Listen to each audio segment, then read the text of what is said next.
اس کی سب سے بڑی حکمت بھی ہے کہ اگر پیغمبر سے خدا نخواستہ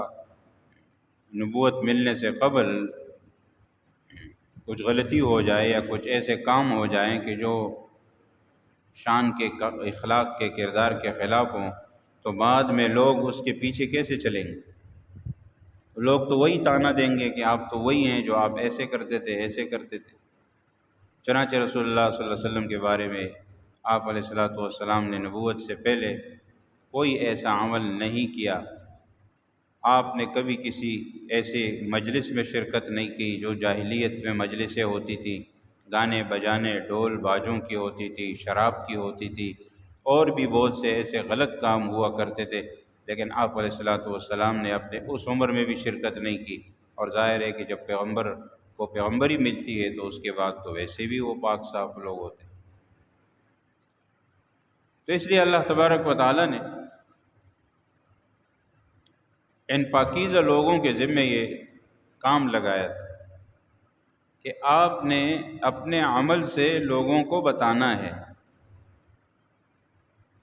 پیغمبر کا تو کام ہوتا ہے وہ عمل سے لوگوں کو سکھانا ہوتا ہے، زبان سے بھی سکھاتے ہیں، عمل سے بھی سکھاتے ہیں،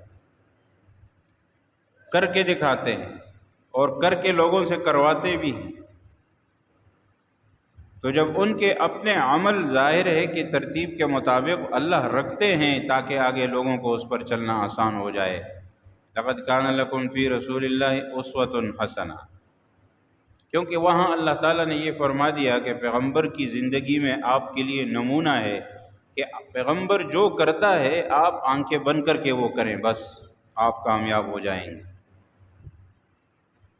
پیغمبر سے یہ نہیں پوچھا جاتا کہ آپ نے یہ کیوں کیا یا آپ جو کام کر رہے ہیں یہ صحیح ہے، نہیں،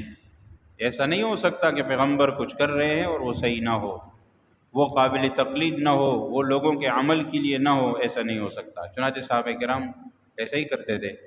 کہ جو عمل آپ علیہ الصلوۃ والسلام کرتے فوراً صحابہ کرام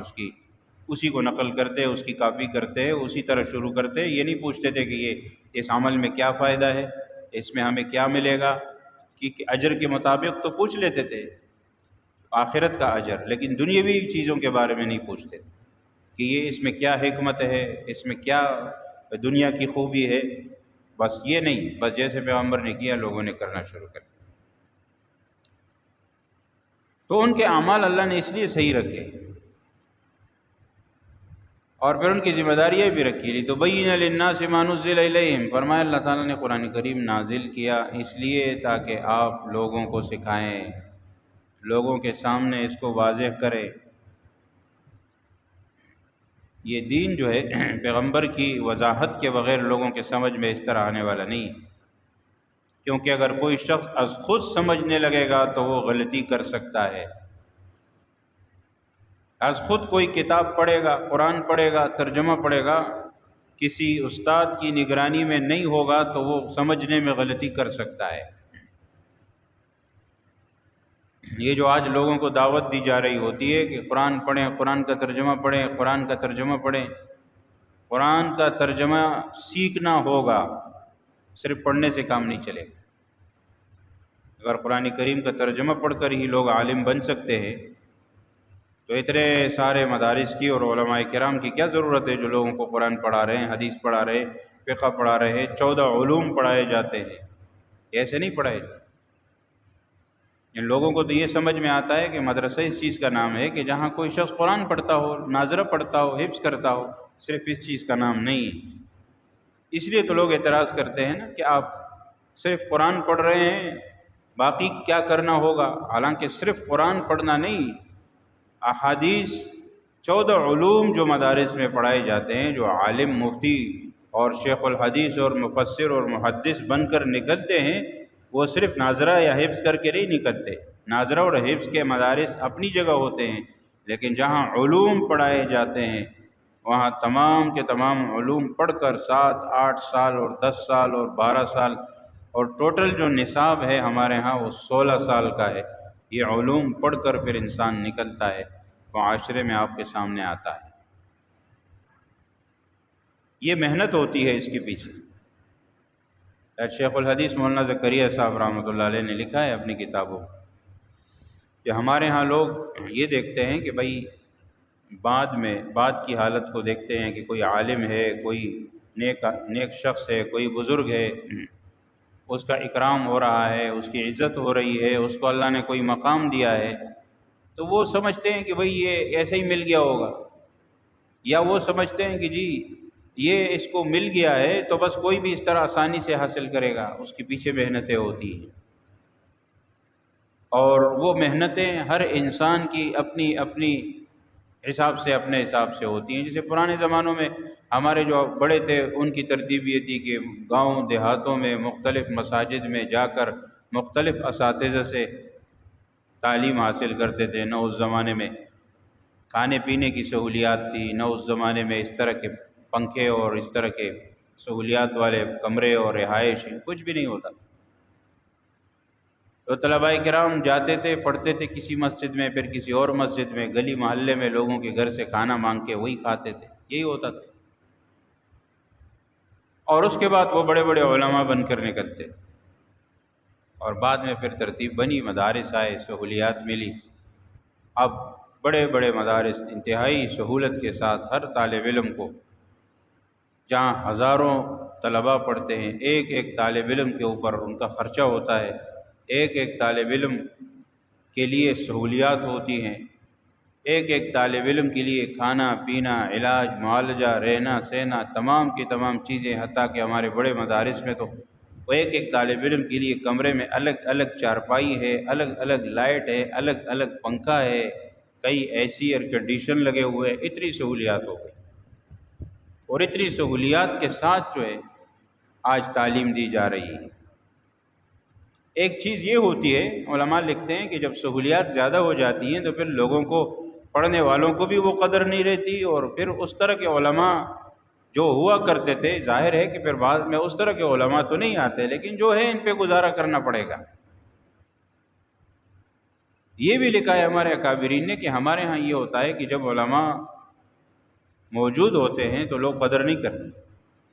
لیکن جب وہ چلے جاتے ہیں اس دنیا سے، ہمارے بڑے بڑے علماء ہیں، پھر بعد میں لوگ یاد کرتے ہیں کہ عالم تو وہ تھے، یہ جو اب ہے یہ تو کچھ بھی نہیں ہے۔ تو بھائی اگر یہ ہمیشہ کے لیے کوئی یہ سوچے کہ جو اب ہے یہ کچھ نہیں ہے، جو پہلے والے تھے وہ علماء تھے، تو اب ایسا زمانہ آگے آئے گا کہ پھر لوگ ان علماء کے لیے بھی افسوس کریں گے کہ یہ بھی علماء تھے، وہ بھی چلے گئے اس دنیا سے۔ لہٰذا اگر دین پر چلنا ہے تو اپنے وقت کے علماء سے دین کو حاصل کرنا پڑے گا۔ اپنے وقت کے علماء کو پہلے والے علماء سے برابر نہیں کر سکتے، یہ تو کبھی بھی نہیں ہو سکتا کہ اولادیں جو ہیں وہ اپنے باپ داداؤں کے برابر ہو جائیں یا باپ داداؤں سے بھی آگے بڑھ جائیں، ایسا تو نہیں ہو سکتا۔ وہ تو جو تھے وہ چلے گئے اب اس دنیا سے، لیکن جو موجود ہیں ان کی قدر کرنی پڑے گی،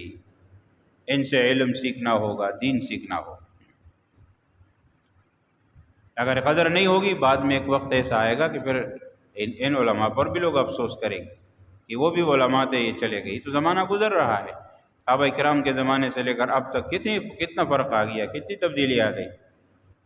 اور جیسے جیسے جو علماء گزرتے ہیں دوبارہ اس طرح کے علماء نہیں پیدا ہوتے، لیکن جو ہوتے ہیں وقت کے حساب سے ان کی بھی قدر کرنی پڑے گی۔ تو یہ ان کے پھر احسانات ہوتے ہیں ہم پر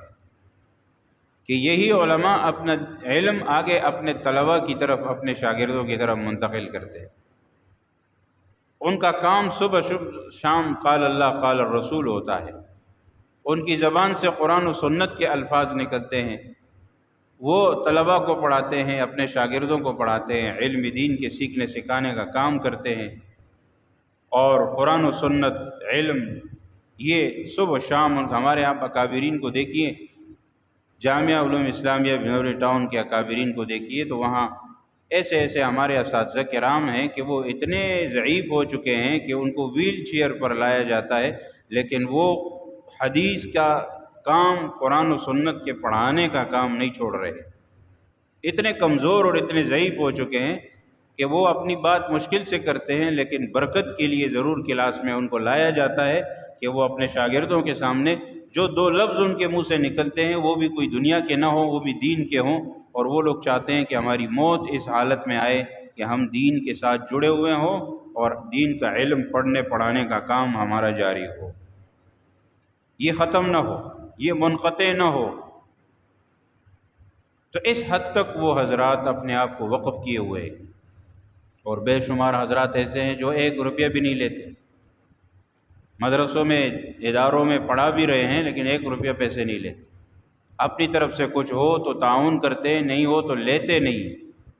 ایسے بھی اللہ نے رکھے۔ لیکن میں نے ایک دفعہ پہلے بھی عرض کیا تھا کہ بہت سی باتیں ایسی ہوتی ہیں کہ پھر اس کو ہمارے اکابرین حضرات خود سے تو نہیں کرتے، خود سے مناسب نہیں ہوتا، لیکن جب ہم دیکھتے ہیں تو ہم حیران ہو جاتے ہیں وہ کتنا مخلصانہ کام کر رہے ہیں، وہ کہ وہ بغیر کسی دنیاوی لالچ کے اپنے دین کا کام کر رہے ہیں، پڑھ رہے ہیں، پڑھا رہے ہیں، اور آخری دم تک اسی میں مشغول رہتے ہیں۔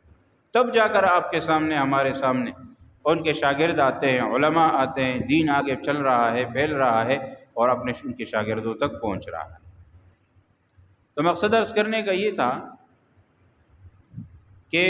ہمارے لیے دین پر عمل کرنا اور اسے اپنی زندگی میں لانا یہ سال بھر کا معاملہ ہے، یہ موت تک کا معاملہ ہے کہ موت تک ہمیں اس پر چلنا ہے۔ ہمیں صرف کسی تہواروں یا کسی رمضان یا کسی مخصوص مہینے میں عبادات کرنے سے کام صرف نہیں چلے گا، بلکہ اس پوری زندگی کو دین کے مطابق بنانا ہوگا۔ عمل میں اخلاص ہوگا، دنیا مقصد نہ ہو، مقصد صرف اور صرف دین ہو۔ ہمارے بڑے اکابرین حضرات ایسے گزرے ہیں کہ ان کی زندگیوں کو دیکھ کر مطالعہ کیا جائے، ہمارے اساتذہ میں سے گزرے کہ بظاہر لگتا تھا کہ یہ تو کبھی حج پہ جا رہے ہیں، کبھی کسی اور سفر پہ جا رہے ہیں، کبھی کسی اور جگہ جا رہے ہیں، اور لیکن یہ ہے کہ جب پتہ چلا کہ ان کی اپنی مالی حالیت ذاتی طور پر ایسی ہے کہ ان بیچاروں پر سبزی والوں تک کے پیسے بقایا ہوتے تھے، راشن کا خرچہ ان کی بس میں نہیں تھا، اتنی کمزور حالت تھی، لیکن اللہ نے دین کا کام لیا ہے اور سفروں پر بھیجا، حج کے لیے بھیجا، کہاں کہاں گئے وہ لوگ، لیکن اپنی حالت ان کی ذاتی کمائی اتنی نہیں، کیونکہ ظاہر ہے کہ وہ دینی مدارس کے ساتھ ان کا تعلق ہوتا تھا، وہاں تو اتنی بڑی تنخواہیں نہیں ہوتی تھی، اور بعض حضرات تو اس میں بھی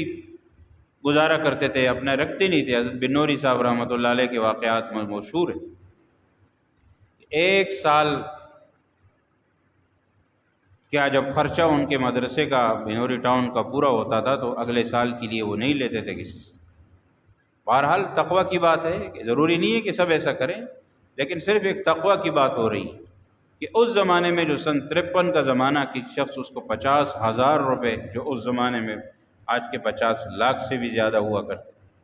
کہ کسی نے سامنے رکھے، پیش کیے، تو انہوں نے کہا مجھے ضرورت نہیں ہے، اس سال کے اخراجات ہمارے پورے ہیں، اور انہوں نے کہا اگلے سال کے لیے رکھیے، تو حضرت نے فرمایا کہ اگلے سال کے لیے اللہ ہے نا، اس سال اللہ نے دی، اگلے سال بھی دے گا، ابھی سے میں اس کو رکھ کے کیا کروں؟ پھر کہا کسی اور کو دے دیجئے، کہا کہ یہ میری ذمہ داری نہیں ہے کسی اور کو دینا، آپ کا مال ہے، آپ کا کام ہے، جاؤ کسی اور کو دے۔ تو تقویٰ ہوتا ہے، ان کے تقویٰ کے اثرات آج بھی ان کے ہاں موجود ہے۔ آپ صرف ادارے کے اندر جائیے، آپ جامعہ بنوری ٹاؤن کے جا کے ایک نماز پڑھیے، آپ کو اندازہ ہو جائے گا، جس شخص نے حج کیا ہے، جس نے عمرہ کیا ہے، اس کو وہاں حرم کی برکات محسوس نہیں ہوئی تو کہے، جا کے دیکھیں۔ تو یہ اللہ تبارک و تعالیٰ اخلاص کی برکت ڈالتا ہے۔ ہماری تبلیغ کے بزرگوں کو دیکھیے، اخلاص سے کام ہے۔ لا اسألکم علیہ اجرا، جیسے انبیاء کرام کہا کرتے تھے کہ جو ہم دین کا کام کر رہے ہیں، آپ تک دین پہنچا رہے ہیں، اس پر ہم آپ سے کوئی پیسہ نہیں مانگے، اس کے کوئی اجرت نہیں ہے، کوئی پیسہ نہیں۔ تو اس پہ جو انہوں نے کام کیا، کیسے کیا، آج بھی چل رہا ہے اسی کے مطابق۔ ہمارے پاس لوگ آ رہے ہیں، جماعتیں آ رہی ہیں، جا رہی ہیں، کبھی کسی سے کسی نے پیسے نہیں مانگے، کبھی کسی نے کوئی چندہ نہیں مانگا، ہر ایک کی اپنی ترتیب ہے بارہ۔ تو اخلاص کے ساتھ جو ہمارے اکابرین نے جو محنتیں کی ہیں، اس کے بعد یہ دین ہم تک اور آپ تک پہنچا ہے، اور ابھی بھی وہ حضرات محنت کر رہے ہیں۔ لوگوں کو تو بڑا آسان ہوتا ہے، وہ کہہ دیتے ہیں کہ علماء نے کیا کیا، مولویوں نے کیا کیا، اس نے کیا کیا، اس نے کیا کیا۔ بیچارے کو یہ معلوم نہیں ہے کہ میں جو اس وقت مسلمان ہوں انہی کی وجہ سے ہوں، کہ یہ سلسلہ وہاں سے جاری ہے، چلا آ رہا ہے۔ ہر دور اور ہر زمانے کے لوگ اگر یہ کام نہ کریں اور اپنے آپ تک دین کو محدود کر دیں، اپنی بزرگی تک دین کو محدود کریں کہ بس میں نماز پڑھ رہا ہوں، میں نماز پڑھتا رہوں گا، میں روزے رکھتا رہوں گا، میں تہجد اور اشراق اور چاشت اور اوابین اور یہ سب کچھ کرتا رہوں گا، اور اس کے بعد یہ فکر اس کو نہ ہو کہ یہ دین جو مجھ میں ہے وہ آگے کیسے پہنچائیں گے، دوسروں کو کیسے کریں گے، اس کی نصیحت اور اس کی دعوت کیسے دیں گے۔ اگر یہ کام کرنا لوگ چھوڑ دیں گے تو یہ جو آج نیک لوگ نظر آ رہے ہیں یہ ختم ہو جائیں گے، اس کے بعد سارے کے سارے ہمارے سامنے بے دین ہوں گے۔ لیکن آپ دیکھ رہے ہیں کہ علماء کرام ہر محاذ میں لگے ہوئے ہیں، وہ میڈیا پر ہو، وہ سوشل میڈیا پر ہو، وہ مساجد میں ہو، وہ مدارس میں ہو، وہ کہیں بھی ہو، وہ اپنا کام، وہ تبلیغ میں ہو، اپنا کام جاری رکھے ہوئے ہیں، کتابیں لکھ رہے ہیں، تصنیف و تالیف کر رہے ہیں۔ تو دین کا ایک شعبہ تو نہیں ہے، دین کے تو بہت سارے شعبے ہیں، صرف ایک شعبہ تو دین کا نہیں ہے۔ دشمنوں سے بھی وہاں برسر پیکار ہیں، مجاہدین بھی ہیں، سب کے سب کر رہے ہیں۔ تو اس لیے یہ دین حدیث میں آتا ہے نا کہ اس کے مختلف شعبے ہیں، اور ہر شعبے میں وہ تو نبی اکرم صلی اللہ علیہ وسلم پیغمبر تھے جو ہر شعبے میں انہوں نے اپنا کام کر کے دکھایا، کیونکہ اللہ نے ان کو جامع شخصیت بنایا۔ اس طرح کی جامع شخصیات جو ہے ظاہر ہے پیغمبر کی طرح تو کوئی نہیں ہوتا، لیکن بعد کے زمانوں میں بھی کچھ ایسے لوگ آئے ہیں کہ جن کو اللہ تبارک و تعالیٰ نے ان سے ہر شعبے میں کام لیا ہے۔ ایسا بھی ہوتا ہے، لیکن ایسے لوگ کم ہوتے ہیں۔ ہمارے جیسے جو کمزور لوگ ہوتے ہیں وہ کسی ایک آدھ شعبے میں جڑ جاتے ہیں، کوئی مسجد مدرسے کے ساتھ جڑ گیا، کوئی تبلیغ کے ساتھ جڑ گیا، کوئی تصنیف تالیف کے ساتھ، کتابیں لکھنے کے ساتھ جڑ گیا، وہ دین کا کام کر رہا ہے، کوئی کس طریقے سے کر رہا ہے۔ مقصد صرف سب کا ایک ہوتا ہے کہ دین لوگوں تک پہنچ جائے اور ان کی زندگیوں میں آ جائے۔ اب دین کی نشر و اشاعت اپنی جگہ ہے، پھر ان کو لوگوں کی زندگی میں لانا عملی طور پر یہ الگ چیز ہے، دونوں کی محنتیں الگ الگ ہوتی۔ تو اس لیے ہمیں یہ بھی دیکھنا ہوگا، اور اپنے دین پر چلتے ہوئے اور اپنے علماء کرام جو ہمارے سامنے ہیں،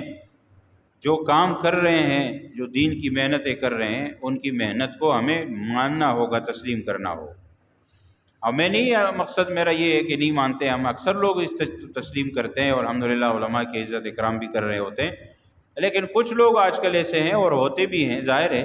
کہ وہ پھر میڈیا کی ان باتوں سے جو علماء کے خلاف پروپیگنڈے ہوتے ہیں ان سے متاثر ہو کر وہ بھی اس چکر میں آ جاتے ہیں۔ وہ کہتے ہیں جی انہوں نے کیا کیا، انہوں نے کیا کیا۔ میں تو یہ عرض کر دیا، ایک مسجد، چھوٹی سی مسجد سے لے کر سیاست، پارلیمنٹ تک جو ہے یہ سب کے سب دین میں علماء کی ذمہ داری ہے، دینداروں کی، وہ کریں گے، نہیں کریں گے تو کون کرے گا؟ ان کے سامنے بند باندھنا ضروری ہے، ایسے لوگوں کے سامنے جو بے دین ہے اور کسی بھی طریقے سے مسلمانوں کی زندگی سے دین کو نکالنا چاہتے ہیں، لوگوں کو دین سے بیزار کرنا چاہتے ہیں۔ خود رسول اکرم صلی اللہ علیہ وسلم کی مبارک حیاتی زندگی میں یہی ہوا تھا نا کہ مشرکین کا، دشمنوں کا اہم ہتھیار یہ تھا کہ کسی طریقے سے لوگوں کے ذہنوں میں، لوگوں کے دلوں میں جناب نبی کریم صلی اللہ علیہ وسلم سے نعوذ باللہ نفرت ڈال دیں یا ان کی اہمیت ختم کریں۔ کبھی کہتے وہ مجنون ہیں، کبھی کہتے دیوانے ہیں، جادوگر ہیں۔ تو یہ ساری باتیں اس لیے ہوتی تھیں کہ ان کی شخصیت متاثر ہو جائے۔ تو اس کا جواب تو سب کے سامنے تھا کہ بھائی 40 سال تو آپ میں گزارے، 40 سال تک تو آپ نے ایسے کوئی بات نہیں کی، نہیں دیکھی آپ نے۔ 40 سال کے دوران تو آپ نے ان کو صادق اور امین کہا، سارے کے سارے ان کے پاس اپنی امانتیں رکھواتے تھے، اور ما رأینا فیک الا الصدق۔ مشرکین سخت سے سخت دشمن بھی یہ کہتے تھے کہ آپ میں تو ہم نے سچ کے سوا کچھ دیکھا ہی نہیں ہے، یعنی آپ تو 100% نہیں، 110% آپ سچے ہیں، کبھی آپ کی زندگی میں آپ سے کوئی ہم نے ایسی بات نہیں سنی۔ لیکن جب بات دین پر آ گئی، قولوا لا الہ الا اللہ تفلحوا، فرمایا لا الہ الا اللہ پڑھ لو، تو وہاں پر دشمن بن گئے۔ تبا لکا لہذا جمعتنا، ابو لہب نے کہا نعوذ باللہ آپ تباہ ہو جاؤ، آپ نے ہمیں اس لیے جمع کیا۔ اس نے بد دعا دی تو اللہ نے اس کے جواب میں بد دعا دی، تبت یدا ابی لہب، فرمایا تب ابو لہب خود برباد ہو گیا ہے۔ جب اس نے یہ بات کر دی تو اب اس کی بربادی مقدر ہے، چنانچہ ایسا ذلیل ہوا، ایسا برباد ہوا کہ ساری دنیا نے دیکھا۔ دین کی بنیاد پر کسی سے اختلاف جو ہے یہ انسان کو ایمان سے بھی نکال لیتا ہے، اور ایمان سے اگر نکلا ہوا ہے تو اور تباہ و برباد ہو جاتا ہے، کیونکہ یہ توہین ہے، اور توہین اگر دین کی بنیاد پر ہو تو جائز نہیں ہے، اور وہ اگر مسلمان کرتا ہے تو اسلام سے نکل جائے گا۔ یہ جو آپ کے سامنے بات آتی ہے، لوگ مذاق اڑاتے ہیں، کہتے ہیں علماء کی توہین ہوتی ہے تو لوگ کہتے ہیں نکاح ٹوٹ جاتا ہے۔ تو پھر جب علماء سے اختلاف کرتے ہیں نا سیاست میں یا کسی بھی بات میں، تو کہتے ہیں میرا نکاح ٹوٹنے کا خطرہ ہے لیکن میں یہ بات کرتا ہوں. بھائی وہ ایسے اختلاف میں نہیں ہے وہ مسئلہ. ویسے اگر آپ کا کوئی اور اختلاف ہے، آپ کا کوئی ذاتی اختلاف ہے، کوئی لین دین تنازع ہے، کوئی دوسری بات ہے، یا ویسے ہی آپ کی قسمت میں ایسا ہی لکھا ہے کہ آپ کو کوئی اچھا نہیں لگتا، تو وہ آپ کا الگ مسئلہ ہے. لیکن اگر دین کی بنیاد پر کوئی اختلاف رکھتا ہے، علم کی بنیاد پر توہین کرتا ہے، اور اختلاف کے مراد توہین ہے، تو وہ تو اسلام سے خارج، کہ وہ اس وجہ سے کر رہا ہے کہ چونکہ یہ دیندار ہے لہٰذا وہ تو دین کی توہین کر رہا ہے. اس وجہ سے کر رہا ہے کہ اس کے پاس دین کا علم ہے، تو ظاہر ہے کہ پھر تو وہ ایمان خطرے میں ہے، وہ تو دین کے علم کی وجہ سے توہین ہو رہی ہے. ہاں اگر اس وجہ سے نہیں ہے تو پھر وہ ایک الگ چیز ہے. توہین تو کسی کی بھی جائز نہیں ہے. توہین تو آپ غیر مسلم کی بھی نہیں کر سکتے، مسلمان کی کیوں کریں گے، پھر عالم کی کیوں کریں گے. لیکن یہ ہے کہ کفر کا معاملہ جو ہے وہ ایسے ہر حالت میں نہیں ہوتا، وہ مخصوص حالت ہے. لیکن اس کا یہ مقصد نہیں ہے کہ کوئی کسی کی بھی توہین کرتا رہے. یہ میں نے کئی مرتبہ عرض کیا آپ کے سامنے، اختلاف تک ہونا چاہیے، توہین کی نوبت نہیں آنی چاہیے، کیونکہ وہ پھر اختلاف سے بات توہین پر چلی جائے گی. صحابہ کرام کے درمیان بھی اختلافات رہے اور ہوئے ہیں، لیکن وہ اپنے اپنے مسلک کی بنیاد پر، یعنی جو ان کو صحیح دکھائی دیا انہوں نے اپنی بات کو رکھا، اور دوسری طرف دوسرے صحابہ کرام تھے. لیکن توہین کبھی انہوں نے ایک دوسرے کی نہیں کی کہ اس بنیاد پر ایک دوسرے کی توہین کی جائے. آج ان باتوں کو بھی لوگ اچالتے ہیں. مسلمانوں کے دلوں میں کوئی اللہ تبارک و تعالیٰ کی ذات کا احترام کم کرنے لگیں گے. کوئی آپ دیکھیں گے کہ قرآن کا احترام لوگوں کے دلوں سے نکالنے کی کوشش کریں گے جیسے یہ قرآن کی توہین ہوتی ہے. کوئی پیغمبر علیہ الصلوۃ والسلام کی نعوذ باللہ توہین کر کے یہ جو غیر مسلم کرتے ہیں، وہ مقصد ہوتا ہے کہ آپ کی جو ہے وہ اہمیت لوگوں کے دلوں سے نکل جائے، مسلمانوں کے دلوں سے. لیکن میں نے پہلے بھی عرض کیا تھا ایسا کبھی بھی نہیں ہوگا. اتنی سی باتوں سے کسی کی اہمیت نہیں نکلے گی، اور زیادہ بڑھ جاتی. کوئی صحابہ کرام کی اہمیت دلوں سے نکالنے کے لیے صحابہ کرام کے اختلافات کو، صحابہ کرام کی باتوں کو لا کر لوگوں کے سامنے رکھے گا اور ڈنکی کی چوٹ پر بیان کر دے گا. یہ تو سب کو معلوم ہے کہ صحابہ کرام کے درمیان اختلافات بعض باتوں پر ہوئے، لیکن وہ ہر ایک اپنی جگہ اپنی جو حق سمجھتے تھے اس کی بنیاد پر انہوں نے بات کی. زمانے کے حالات کے حساب سے اختلاف ہوا، تو اس میں کیا ہے، اختلاف ہو سکتا ہے. لیکن اس کو لا کے لوگوں کے سامنے بیان کرنا، چوک چوراہے پر بیان کرنا، چوک چوراہے سے مراد آج کل کیا ہے، سوشل میڈیا ہے جو ہر آدمی کے ہاتھ میں، موبائل ہے، کمپیوٹر، لیپ ٹاپ ہے، نیٹ ہے، ہر آدمی کے پاس ہے. اب ہر آدمی کے سامنے جب یہ باتیں آئیں گی تو لوگوں کا ذہن تو پھر صحابہ کرام سے بدزن ہوگا کہ ہمارے ذہن میں تو کوئی اور تصور ہے جو ہمارے علماء نے رکھا ہے کہ وہ تو بڑے پاکیزہ لوگ تھے. اور جب یہ باتیں لوگ سامنے رکھیں گے اور وہی باتیں ہوتی ہیں لیکن اس کو غلط انداز سے پیش کریں گے، تو عام آدمی بیچارہ جب یہ سنتا ہے تو وہ کہتا ہے کہ یار یہ کیسے لوگ. تو اب یہاں پر آ کر وہ بدزن کر دیا، پھر وہ صحابہ کرام کے طرز عمل کو نہیں اپنائے گا، اپنی مرضی کے کام کرے گا، دین سے بیزار ہو جائے گا. تو اس لیے ان باتوں کو اپنے ذہن میں رکھنا ہوگا کہ یہ لوگ جتنا بھی کرتے ہیں اس کا مقصد یہی ہے کہ مسلمانوں کے دلوں میں اہمیت کم ہو جائے اللہ کی، پیغمبر کی، صحابہ کی، قرآن کی. لیکن یہ ہے کہ ان باتوں سے کبھی بھی متاثر نہیں ہونا ہے، اور ان لوگوں کی ان باتوں سے وہ مسلمان بھی کرتے ہیں، غیر مسلم بھی کر رہے ہوتے ہیں. غیر مسلم تو کرے تو سمجھ میں آتا ہے، وہ تو ویسے بھی دشمن ہے. مسلمان ہو کر بھی لوگ ایسی باتیں کرتے ہیں. کسی کو صحابہ کرام بدزن کر رہے ہیں صحابہ کے خلاف، کسی کو ائمہ کرام جو ہمارے بڑے فقہا گزرے ہیں، محدثین، کبھی ان کے خلاف کہ انہوں نے کیسے کیسے مسئلے اپنی کتابوں میں لکھے. حالانکہ بھائی اس کو سمجھنا ہوگا، کتابوں میں تو بہت کچھ ہے، ہمارے علماء نے آسان کر دیا، اسی کو ہم عمل کریں گے، اپنے عمل میں لائیں گے تو بات ختم. کیوں اتنی زیادہ لمبا چوڑا اس کو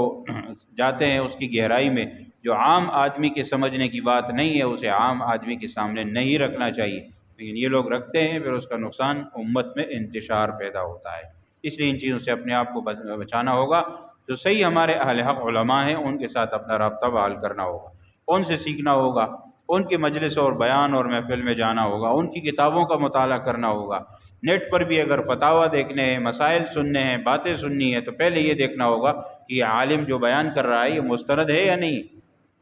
اور مستند علماء ہیں تو تب جا کے آپ ان کی بات سنیں. نہیں معلوم تو کسی سے پوچھ لیں کہ یہ جو شخص بیان کرتا ہے یہ مستند ہے یا نہیں. کہ کوئی بھی شخص دین کی بات کر رہا ہے، کوئی ڈاکٹر ہے، کوئی انجینئر ہے، کوئی موٹیویشنل اسپیکر ہے، یہ جو لوگوں کو باتیں بتاتے ہیں، بیانات کرتے رہتے ہیں، اس کے پیسے لیتے ہیں یہ لوگ باقاعدہ. کہ لوگوں کو یہ بتا رہے ہیں کہ جی پریشانیوں سے کیسے نکلنا ہے اور خوشحال زندگی کیسے گزارنی ہے، اس کو موٹیویشنل اسپیکر آج کل بولتے ہیں۔ تو یہ باقاعدہ فیس لیتے ہیں اور لوگ ان کے بیانات میں جاتے ہیں، یہ ایک پروگرام رکھتے ہیں، وہاں پر بیان کرتے ہیں۔ اب ان لوگوں نے بھی دین کی باتیں بتانی شروع کر دی، اپنے آپ کو علماء بتانا شروع کر دیا، تو دین کی باتوں کو چھیڑ رہے ہیں، اختلافات کو چھیڑ رہے ہیں، اور عام لوگ بیچارے سن رہے ہیں اور پھر بدزن ہو رہے ہیں، دماغ ان کا دین کے بارے میں خراب ہو رہا ہے۔ لہٰذا مستند علماء سے دین سیکھیں، از خود مطالعے سے بھی نہیں ہوگا، علماء سے سیکھنا پڑے گا، ان سے ان کے سامنے آپ جو ہے وہ شاگردی اختیار کریں گے، پھر ان کی نگرانی میں آپ سیکھیں گے، پڑھیں گے، تو انشاءاللہ آپ دیکھیں گے کہ آپ کو دین سمجھ میں آتا ہے، دین کی باتیں سمجھ میں آتی ہیں، پھر عمل کی بھی اللہ تعالیٰ توفیق دے گا۔ اللہ تبارک و تعالیٰ صحیح طرح سے دین سمجھنے اور عمل کی توفیق نصیب فرمائے۔ امان البلاغ سنت ادا کی۔